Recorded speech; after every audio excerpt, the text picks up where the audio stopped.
नमस्ते मित्रों, मैं हूं यशवंत कानेटकर और मैं फिर एक बार आप सभी का तहे दिल से इस कोर्स में स्वागत करता हूं। आज हम लोग चालू करेंगे हमारे पहले सी प्रोग्राम से। बिल्कुल सिंपल सा प्रोग्राम है ये। हम शुरुआत में करते हैं p equal to 1000.5, n equal to 3 और r इक्वल टू 15.5।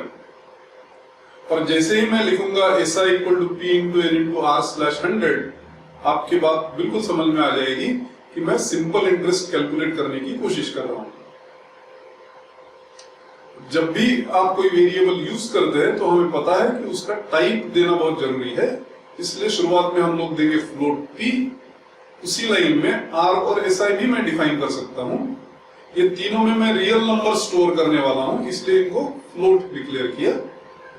n में मैं 3 स्टोर कर रहा हूं जो कि इंटीजर है, इसलिए n को इंटीजर वेरिएबल डिक्लेयर किया। जब भी मैं ये मल्टीप्लिकेशन या डिवीजन ऑपरेटर यूज करता हूं तो मुझे इस बात का ध्यान रहे कि मैं बैकस्लैश ना यूज करूं, ना ही 2/3 या 2 डिवाइडेड बाय 3 का सिंबल यूज करूं। डिवीजन सी प्रोग्रामिंग में सिर्फ स्लैश से होता है, दूसरा कोई भी सिंबल आप यूज करने की कोशिश ना करिए। मल्टीप्लिकेशन हर टाइम स्टार से ही होगा, डिवीजन हर टाइम स्लैश से ही होगा। जो भी वेरिएबल आप यूज कर रहे हैं उसको डिक्लेयर करना बिल्कुल लाजमी है। और ये स्टार और स्लैश जो यूज कर रहे हैं हम लोग, इनके बावजूद प्लस और माइनस भी कोई दूसरे प्रोग्राम में आप यूज कर सकते हो। ये सारों को एक साथ अरिथमेटिक ऑपरेटर से संबोधित किया जाता है। और हर स्टेटमेंट सी प्रोग्रामिंग का सेमीकोलन से टर्मिनेट किया जाएगा, इसलिए उसको स्टेटमेंट टर्मिनेटर कहा जाता है। अब हम लोगों ने कैलकुलेट तो सिंपल इंटरेस्ट की वैल्यू कर दी। मेमोरी में क्या हुआ होगा? 3 लोकेशन चूज हुए होंगे, उनमें वैल्यू स्टोर की होगी, P, N और R उनके नाम दिए गए होंगे। जब मैं SI equal to P into N into R slash 100 करता हूं तो कोई अल्फाबेट्स तो मैं मल्टीप्लाई या डिवाइड कर नहीं रहा हूं। उसके अंदर जो वैल्यू स्टोर्ड है उनका मल्टीप्लिकेशन और डिवीजन किया जाएगा। जो भी रिजल्ट प्राप्त होगा उसको एक नए लोकेशन में स्टोर किया जाएगा जिसका नाम है SI। अब ये SI जो वैल्यू है ये मुझे नेकेड आई से तो दिखेगी नहीं, इसलिए मुझे कोई ना कोई एजेंट चाहिए जो इस वैल्यू को मेमोरी में लोकेशन में से लेकर के स्क्रीन पर प्रिंट कर दे, और वो एजेंट का नाम है प्रिंटफ। प्रिंटफ के बाद आपको हर टाइम पेयर ऑफ पैरेंथेसिस का प्रयोग करना होता है, और उसके अंदर उस वेरिएबल का नाम दीजिए जिसकी वैल्यू आप प्रिंट करना चाहते हो। मुझे SI की वैल्यू प्रिंट करना है, इसलिए मैंने किया प्रिंटफ SI और उसे प्रिंट कर दिया %f से। %f को कहा जाता है फॉर्मेट स्पेसिफायर। %f इसलिए यूज किया क्योंकि SI का टाइप है फ्लोट। कल को कोई इंट में प्रिंट करने की कोशिश करता हूं तो मुझे %i यूज करना चाहिए। उसी तरह अगर मेरे को कैरेक्टर प्रिंट करना है तो मैं %c का प्रयोग करूंगा। तो %f फ्लोट के लिए, %i इंटीजर के लिए और %c कैरेक्टर के लिए। ये तीनों को क्या कहा जाता है? Format specifier. और ये फॉर्मेट स्पेसिफायर कभी भी डबल इन्वर्टेड कॉमास में लिखे जाते हैं। प्रिंटफ के साथ पैरेंथेसिस का प्रयोग मैंने किया है। उन्हें राउंडेड ब्रैकेट्स मत कहिए, curly bracket, rounded bracket, square bracket, ये गलत टर्मिनोलॉजी है। आप हम हर समय प्रयोग करिएगा पैरेंथेसिस, ब्रेसेस और ब्रैकेट्स का, क्योंकि सी प्रोग्रामिंग में तीनों ही यूज होती है पर अलग अलग कारण के लिए यूज होती है। प्रिंटफ के साथ क्या यूज करोगे? Pair of parenthesis. अब हम लोगों ने इतना तो सारा प्रोग्राम लिख दिया, पर कैसे बताए कंप्यूटर को कि ये स्टेटमेंट्स आपको एग्जीक्यूट करने हैं?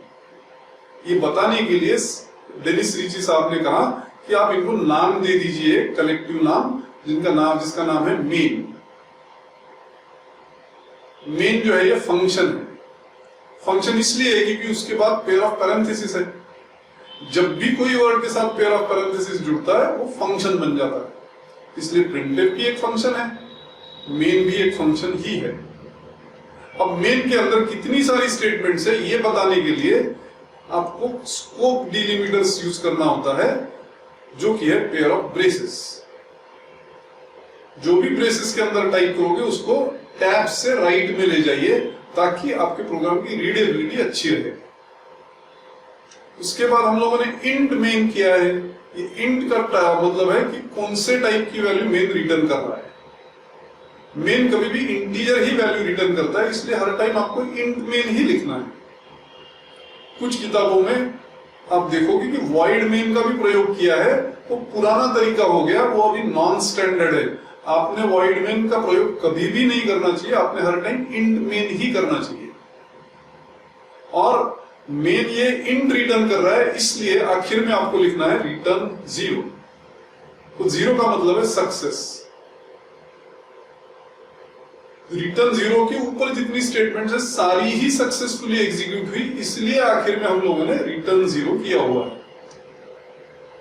ये 0 के साथ हम लोग चाहे तो पैरेंथेसिस जोड़ सकते हैं, चाहे तो हटा भी सकते हैं, हमारा चॉइस है। 0 क्या इंडिकेट करता है? सक्सेस। कल को दूसरे कोई प्रोग्राम में मान लो फेलियर आ जाए तो हम 0 के बदले दूसरी कोई वैल्यू रिटर्न करेंगे, नॉन 0 वैल्यू। 0 का मतलब हर टाइम सक्सेस ही होता है।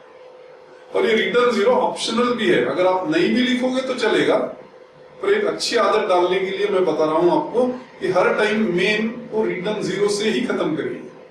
कभी भी इंट मेन लिखिए, ब्रेसेस, उसके अंदर आखिरी में रिटर्न 0, वही सही सबसे तरीका है।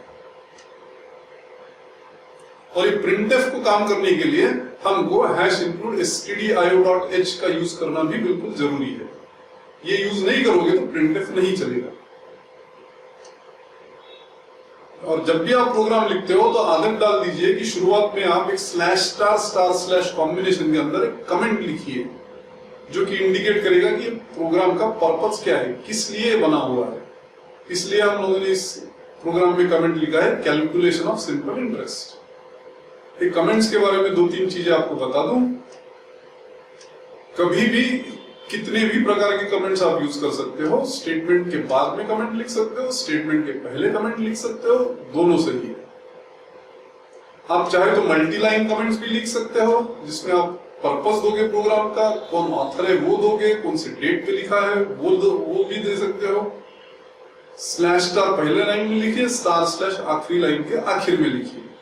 मतलब ये मल्टी लाइन कमेंट बिल्कुल चलता है।